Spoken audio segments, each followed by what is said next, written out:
Assalamualaikum warahmatullahi wabarakatuh. Selamat datang teman-teman di SMIT Ashifa Boarding School. Insya Allah untuk pelajaran TIK bersama saya ya, Bobi Suprayogi. Silakan teman-teman bisa panggil saya Pak Bobi, dan selamat mengikuti kelas TIK pertemuan pertama ini. Alhamdulillah pada pagi hari ini kita akan memulai kelas Teknologi Informasi dan Komunikasi kelas 10. Nah, sebelumnya ini adalah pertemuan pertama ya. Jika misalkan guru-guru lain menggunakan aplikasi Zoom untuk pembelajaran, mungkin kali ini karena suatu dan lain hal kita akan menggunakan media belajar bentuk video seperti ini. Nah, untuk pertemuan yang pertama sama mungkin ya seperti guru-guru yang lain, kita akan bersama-sama untuk mengenal pembelajaran, khususnya pembelajaran TIK ini lebih dekat ya, bagaimana nanti proses pembelajaran yang akan dilakukan selama metode daring ya atau online. Nah, metode ini sudah kita gunakan di semester sebelumnya, jadi nanti banyak sekali penyesuaian-penyesuaian yang akan kita lakukan ya, terutama nanti dalam pemilihan aplikasi pembelajaran ya. Mungkin nanti ketika buku sudah diterima, mungkin ada beberapa bagian buku yang akan kita sesuaikan ya, terutama dari segi penggunaan peralatan perlengkapan. Nanti kita akan tentukan apa yang akan kita gunakan nanti pada survei yang nanti teman-teman akan isi ya. Oke, di pertemuan pertama ini silakan teman-teman ikuti simak video yang yang saya bawakan ini ya. Silakan disimak sampai akhir, karena nanti di akhir ada pengisian survei yang akan sangat berpengaruh pada bagaimana cara kita belajar ke depannya. Nah, kita mulai ya. Untuk pertemuan yang pertama, jangan lupa untuk memahami ya apa yang nanti disampaikan ya, karena nanti ketika pertemuan yang pertama ini dilewat, maka pertemuan selanjutnya dipastikan teman-teman tidak akan dapat mengikuti dengan selayaknya. Oke, yang pertama kita akan membahas kontrak belajar ya. Mungkin teman-teman di sini sudah mendapatkan kontrak belajar secara umum yang disampaikan oleh kurikulum ya. Nah, kontrak belajar ini adalah bagaimana komitmen teman-teman dalam pelaksanaan kegiatan belajar mengajar, khususnya pelajaran TIK ya, dan dikhususkan lagi untuk pembelajaran daring, karena nanti mungkin ketika teman-teman sudah masuk akan berbeda ya, akan berbeda suasananya, akan berbeda cara belajarnya, akan berbeda pemanfaatan teknologinya. Nah, makanya pada kesempatan kali ini kita akan sama-sama untuk saling memahami bagaimana langkah pembelajaran kita di rumah masing-masing ya, terutama ya khususnya pembelajaran daring kita ini. Kemudian yang kedua, ini adalah pengenalan materi ya. Nah, ini adalah pemaparan garis besar materi yang akan dipelajari ya selama 1 semester ke depan. Nah, kemudian yang terakhir kita akan sedikit membahas mengenai penilaian. Nah, penilaian yang seperti apa yang nanti akan kita terapkan dan bagaimana mekanismenya untuk pembelajaran TIK, khususnya pada pembelajaran daring ya. Pada pembelajaran daring ini mungkin ada penilaian-penilaian yang berbeda ya dengan penilaian yang biasanya. Baik, kita akan bahas untuk kontrak belajar. Nah, ini ada beberapa poin ya yang teman-teman harus ikuti, karena ini nanti tentunya akan sangat berpengaruh bagaimana nanti teman-teman mengikuti pembelajaran TIK ini. Nah, untuk kontrak belajar yang pertama, silakan teman-teman dapat mengikuti kelas online maupun tatap muka tepat waktu ya. Tatap muka di sini bisa melalui Zoom atau aplikasi yang lain ya yang disarankan oleh sekolah. Kemudian yang kedua, mengaktifkan kamera pada saat pembelajaran via Zoom.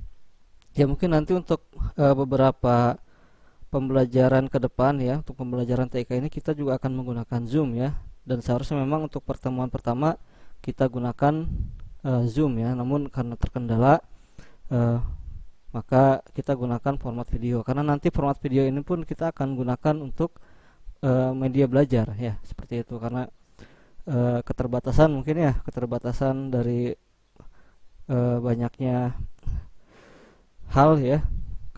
Keterbatasan online itu sangat banyak sekali ya, diantaranya misalkan dari kota segala macam gitu ya. Makanya kita akan mix pembelajaran kita gitu. Kemudian yang ketiga, mengikuti teknis pembelajaran di Google Classroom. Nah, ini teman-teman harus pahami ya, bahwa kelas kita ini sebenarnya utamanya adalah di sini ya, di Google Classroom. Jadi untuk Zoom atau yang lain ya, itu hanyalah sebagai media saja ya. Jadi yang utamanya adalah di sini. Di sini teman-teman dapat mengikuti, membaca ya panduan yang diberikan oleh guru ya, terutama untuk pelajaran saya. Biasanya saya memang fokus menggunakan Google Classroom, baik itu misalkan teman-teman melihat penugasan proyek atau misalkan pengumpulan proyek, itu semua dilakukan di Google Classroom. Kemudian yang ketiga, nah ini penting juga ya, mengumpulkan proyek tepat waktu. Jangan sampai teman-teman nanti mengumpulkan terlambat ya, karena kalau di Google Classroom itu sebagai informasi juga untuk teman-teman, jadi ketika teman-teman itu terlambat mengumpulkan sesuai dengan waktu yang telah ditentukan oleh guru, misalkan guru men-setting pengumpulan tugas itu hari Kamis, misalkan ya hari Kamis pukul 10 malam misalkan itu maksimal. Nah, ketika teman-teman mengumpulkan lewat batas itu, lewat jam 10 malam hari Kamis, maka dia akan otomatis terbaca sebagai terlambat mengumpulkan. Nah, ini harus dipahami oleh teman-teman ya, karena kita menggunakan sebuah sistem, maka sistem itu akan sangat tepat membaca kapan waktu teman-teman mengumpulkan ya. Mungkin nanti yang teman-teman yang ada di luar sana ya, di luar negeri, nanti bisa mengkondisikan ya, silakan nanti bisa konfirmasi ke saya kalau teman-teman berada di luar negeri gitu. Nah, kemudian kontrak belajar selanjutnya, poin selanjutnya, ini untuk nilai tugas saya akan berikan maksimal 100 poin ya. 100 poin itu untuk tugas ya. Nah, ini tergantung juga dari bagaimana teman-teman mengerjakan tugas tersebut ya, dari kualitasnya itu akan dinilai juga. Kalau misalkan kualitasnya itu sesuai dengan yang saya tugaskan, maka nilai tugas maksimal adalah 100. Kemudian pengurahan poin ini berlaku ya untuk keterlambatan. Jadi kita akan kenakan minus keterlambatan itu 10 poin per hari ya. Kalau misalkan teman-teman misalkan sudah lewat waktunya dari jam yang ditentukan, misalkan jam 10, kemudian teman-teman terlambat, maka dihitung 1 hari. Jadi itu minus 10 ya per hari. Kalau misalkan 10 hari berarti ya, poin ini akan habis ya. Teman-teman nanti kalau misalkan telatnya sampai 10 hari berarti minus 100 poin gitu. Berarti 0 ya. Nah, ini harap diwaspadai ya untuk pengumpulan tugas ini, jangan sampai teman-teman terlewat itu. Kemudian yang terakhir, silakan teman-teman konfirmasi jika berhalangan hadir ya. Nanti akan disediakan presensi di Google Classroom ya yang bisa teman-teman isi. Mungkin ini akan dibawakan ya atau akan di-share oleh wali kelas ya. Silakan nanti teman-teman isi ya. Nah, kemudian langsung ke pengenalan materi. Nah, ini materi kelas 10 untuk pembelajaran TIK. Sebenarnya materinya ini kita buat sesuai dengan kebutuhan teman-teman nanti ketika belajar di sekolah ya. Terutama misalkan di kelas 11 di kelas 10 nanti di akhir teman-teman mungkin akan melakukan KTI, atau misalkan di kelas 11 atau kelas 10 teman-teman akan banyak mengikuti lomba perlombaan yang membutuhkan presentasi dan lain sebagainya. Ini sangat bermanfaat sekali bagi teman-teman untuk dapat mengupgrade skill yang teman-teman miliki saat ini, terutama khususnya dalam bidang TIK yang nanti kita belajar bersama-sama.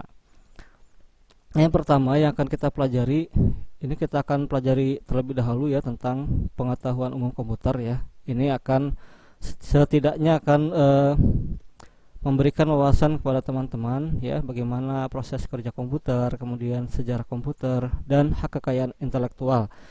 Nah, ini penting untuk teman-teman pahami dan pelajari, terutama bagaimana menghargai hak cipta orang lain ya, terutama di zaman digital seperti sekarang. Nah, kemudian yang kedua kita akan mempelajari operasi dasar komputer. Apa aja yang akan dipelajari? Yang pertama ini mengenai operasi sistem ya.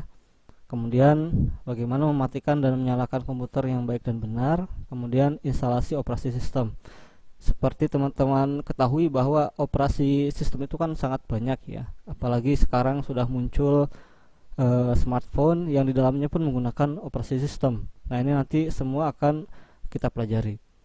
Kemudian yang ketiga, materi yang ketiga adalah aplikasi pengolah angka, pengolah kata ya. Ini salah ya, pengolah kata, maaf ya. Oke, mohon maaf. Pengolah kata. Nah, ini biasanya teman-teman mungkin yang di SMP-nya belajar TIK mungkin menggunakan ini ya, aplikasi Word ya.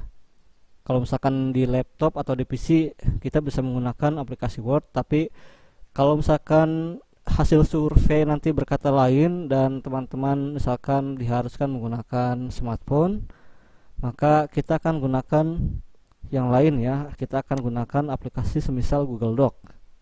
Nanti kita akan coba ya, bagaimana nanti aplikasi yang paling sesuai dengan menggunakan smartphone. Kemudian yang keempat, ini ada aplikasi presentasi ya. Nah, standar aplikasi yang kita gunakan itu PowerPoint ya. Tapi kembali lagi seperti materi yang sebelumnya ya, pengolah kata, di aplikasi presentasi ini juga kita tentunya ketika menggunakan PowerPoint membutuhkan PC atau laptop ya. Makanya tergantung nanti hasil survei seperti apa. Kalau misalkan ternyata lebih banyak yang menggunakan smartphone dibandingkan dengan PC atau laptop, maka kita akan gunakan padanannya ya, padanan dari PowerPoint, misalkan Google Slide seperti itu. Oke, lanjut. Nah, ini yang terakhir ya, penilaian. Nah, untuk penilaian ada 4 poin yang nanti akan saya hitung sebagai sebuah penilaian teman-teman selama belajar. Yang pertama ini adalah kehadiran. Ya, kehadiran. Nanti teman-teman silakan bisa mengisi absensi pada Google Classroom ya, sesuai dengan tanggal dan jam pembelajaran. Nanti teman-teman bisa cek di kelasnya masing-masing. Kemudian tugas proyek. Nah, silakan kumpulkan tugas tepat waktu ya, karena tadi telah disampaikan kita akan menilai maksimal 100 poin ya, dan minus 10 hari per keterlambatan. Jadi kalau misalkan teman-teman terlambat ada pengurangan poin. Kemudian ulangan harian.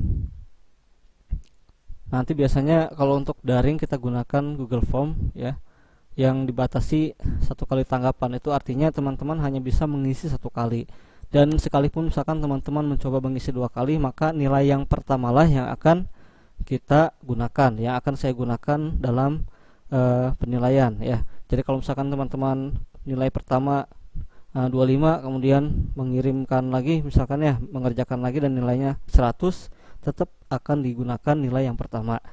Jadi untuk ulangan harian ini silakan teman-teman maksimalkan agar bisa mencapai nilai yang standar ya, minimal standar 75. Tapi pastikan teman-teman bisa mendapat nilai 100 ya. Itu lebih utama ya. Kalau misalkan nilai teman-teman 100, nah ini akan sangat membantu untuk penilaian yang selanjutnya, yaitu PTS dan PAS. Nah, untuk PTS dan PAS ini nanti sifatnya mungkin lebih banyak lagi materi yang akan yang akan diujikan ya untuk PTS dan PAS ini. Nah, biasanya ulangan harian itu dia lebih ke teori praktis ya. Misalkan teman-teman menunjukkan tools mana yang digunakan gitu ya dalam software tertentu. Itu biasanya ulangan harian seperti itu. Kalau misalkan PTS PAS, dia lebih mendalam, lebih kompleks ya. Tidak hanya misalkan membahas mengenai softwarenya, tapi juga tentang teori-teorinya gitu. Nah, makanya untuk ulangan harian usahakan dapat nilai yang tinggi ya. Kemudian untuk PTS dan PAS, nah ini biasanya untuk daring tetap menggunakan Google Form ya. Namun nanti mungkin untuk teknisnya dia tidak boleh open book ya untuk PTS dan PAS ini, dan tidak boleh melihat software ya. Tidak boleh sambil melihat software. Nah, ini sangat ini sekali ya, maksudnya sangat ketat ya untuk PTS dan PAS ini. Makanya usahakan teman-teman mengikuti dan menyimak setiap pembelajaran dan proyek-proyek yang telah diberikan. Nah, selanjutnya Silakan mungkin ada yang ingin disampaikan, nanti bisa teman-teman tuliskan di kolom komentar di Classroom ya untuk pertanyaan-pertanyaannya. Nah kemudian, nah silakan teman-teman kembali ke Classroomnya. Di sini ada tugas kelas ya, ada tugas kelas. Kemudian di bawah ini teman-teman bisa download ya, bisa download gambar-gambar mengenai yang tadi saya telah sampaikan ya tentang kontrak belajar hari ini. Nah kemudian setelah semuanya dipahami ya, setelah semuanya dipahami, kontrak belajar, penilaian dan yang lainnya dipahami, maka silakan teman-teman buka survei pembelajaran TIK. Silakan teman-teman isi dengan kondisi yang real saat ini ya. Silakan teman-teman isi dengan kondisi yang real saat ini. Silakan tidak dibuat-buat ya, misalkan ada bilang ada, tidak bilang tidak, silakan. Nah, survei pembelajaran TIK ini nanti akan sangat menentukan bagaimana cara kita belajar ke depannya. Apakah nanti teman-teman menggunakan PC, menggunakan software yang sama dengan di buku, atau mungkin menggunakan smartphone dengan pemilihan software yang lain ya selain yang ada di buku. Silakan teman-teman isi sesuai dengan keadaan saat ini. Maka untuk presentasinya akan kita gunakan yang di atas 70% ya. Kalau misalkan ternyata memilih smartphone lebih banyak, maka kita akan gunakan smartphone ya untuk meminimalisir kejadian-kejadian yang tidak diinginkan. Oke, silakan diisi. Mungkin untuk pemaparan materi pertemuan pertama cukup sampai di sini ya. Semoga dapat dipahami oleh teman-teman semua. Silakan jangan lupa diisi survei pembelajarannya, dan jika ada pertanyaan silakan bisa masukkan di kolom komentar ya. Dan jangan lupa untuk selalu mengikuti langkah-langkah yang diberikan oleh guru ya, terutama dalam pembelajaran daring ini, karena bagaimanapun banyak kelemahan ya untuk pembelajaran online ini. Dan mungkin kita cukupkan sampai di sini. Insya Allah kita akan bertemu pada pertemuan selanjutnya. Kita tutup dengan hamdalah dan doa kifaratul majelis. Alhamdulillahirabbil alamin. Subhanakallahumma wa bihamdika asyhadu an la ilaha illa anta astaghfiruka wa atubu ilaik. Assalamualaikum warahmatullahi wabarakatuh.